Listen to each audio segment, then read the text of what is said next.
Bueno, vamos a analizar ahora la función logaritmo complejo. Por definición también, la función logaritmo complejo de un número complejo z es igual al logaritmo en base e del módulo de z más i por el argumento de z.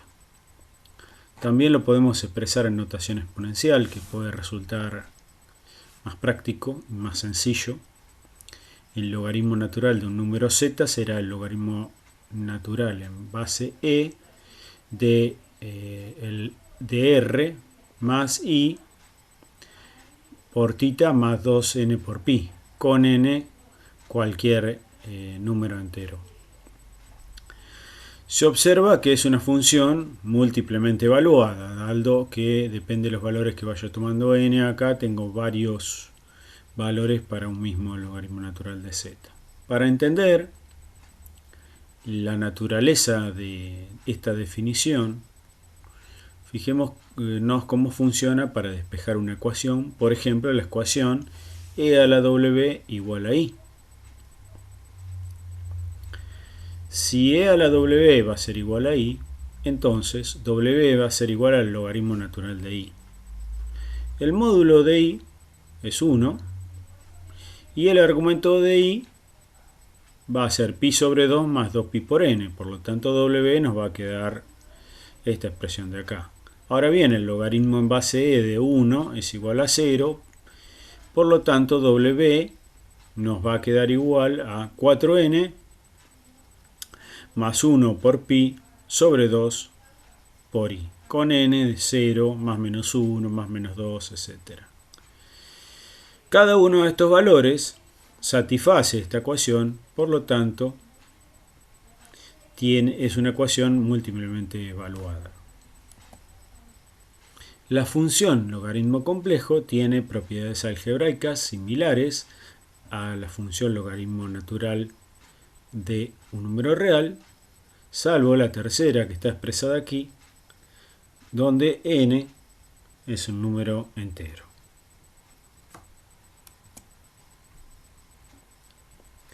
Bien,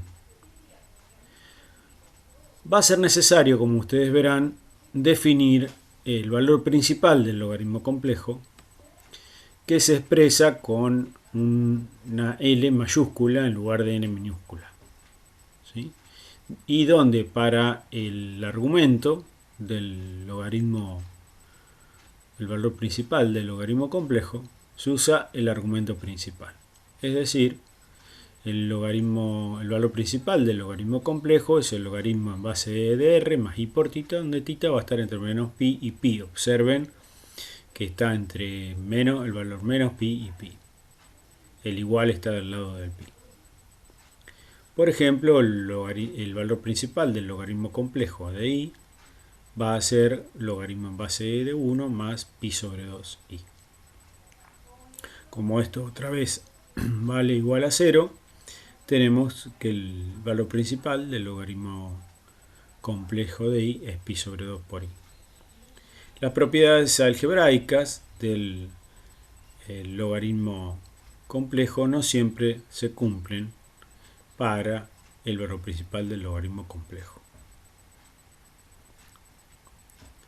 Bien, ahora obviamente la definición del logaritmo complejo y de su valor principal tiene que ser coherente con la definición de la función exponencial compleja, en el sentido de que tiene que funcionar sobre su inversa. Bien, si la función exponencial compleja se define en la región fundamental, aquí hay un error en la escritura que se repite después, con x entre menos infinito e infinito, e y entre menos pi y pi incluido, entonces la función f es 1 a 1 y la función inversa de f es el valor principal del logaritmo complejo. O sea, f a la menos 1 de z es igual a el valor principal del logaritmo de z. Bien, observemos que el valor principal del logaritmo de z, a su vez también el logaritmo de z, es discontinuo en el punto z0 porque no está definido allí. Recordemos que incluye en su parte real al logaritmo en base de r. Si r es igual a 0, ahí no tenemos el logaritmo definido. Es discontinua en cada punto del eje real negativo. Es continua en el conjunto que consiste en el plano complejo que excluye el eje real no positivo. F de z igual a u de xy más i por b de xy es continua en un punto z si y solo si tanto sus funciones u como b son reales continuas en el plano xy. Ahora bien, u de xy, el logaritmo en base e del módulo de z, que sería el logaritmo en base e de x cuadrado más y cuadrado a la 1/2, y b es el argumento de z. Como decíamos recién, la parte real es continua en todos los puntos, salvo en el 0, 0, y b es continua en el dominio módulo de z mayor que 0 y el argumento de z entre menos pi y pi. Acá vemos el dominio de continuidad, donde se observa que la línea azul incluye a todo el eje real negativo y el origen no está incluido en ese dominio.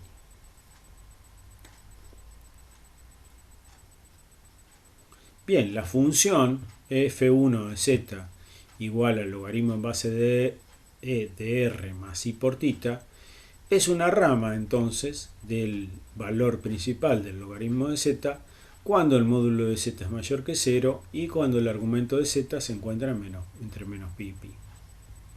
El eje real, por el argumento que dábamos recién, es un corte de rama y el origen es un punto de rama.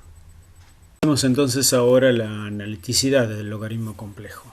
Es decir, vamos a demostrar que la derivada de la función f1 de z va a ser igual a 1 sobre z, siendo f1 de z el valor principal del logaritmo complejo. Bueno, si a z lo escribimos como r a la i θ en notación polar, vemos que u de r θ es logaritmo en base de r y b de r θ es igual a θ. Si analizamos si satisfacen las ecuaciones de Cauchy-Riemann en su forma polar, tienen que verificarse estas ecuaciones, que justamente haciendo las derivadas de u y de r vemos que se verifican. Por otro lado, también tenemos la expresión para la derivada de una función en la notación polar, que sería e a la i θ derivada de u respecto de r más i por derivada de b respecto de r. Haciendo los reemplazos con las derivadas que tenemos acá, esto nos queda igual a 1 sobre r e a la i θ, que es igual a 1 sobre z, y ahí nos queda demostrada la igualdad donde la derivada del valor principal del logaritmo de z es igual a 1 sobre z. Observemos cómo es el mapeo del logaritmo complejo. Dado que el valor principal del logaritmo de z es la función inversa de e a la z, mapeará el conjunto de imagen de e a la z en los correspondientes conjuntos dominio de e a la z. Tendremos entonces tres mapeos principales en los cuales podemos generalizar el resto. La función valor principal del logaritmo de z mapea el conjunto módulo de z mayor que 0 en la región u entre menos infinito e infinito y b entre menos pi y pi. Mapea el círculo w de z igual a r en el segmento de línea vertical u igual al logaritmo en base de r y b entre menos pi y pi. Y finalmente mapea el rayo, argumento de z igual a tita, en la línea horizontal b igual a tita y u entre menos infinito e infinito. Y como ejemplo podemos ver acá un anillo,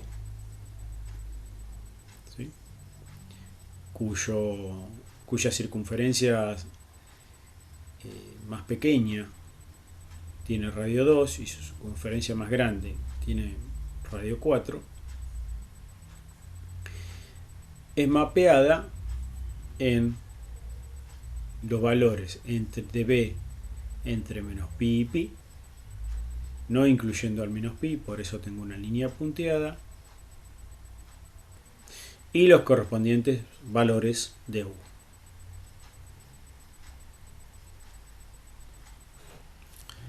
Bueno, finalmente les comparto un programita similar al de exponencial compleja, también hecho con Python, para ver y jugar un poco con el mapeo de el logaritmo natural complejo.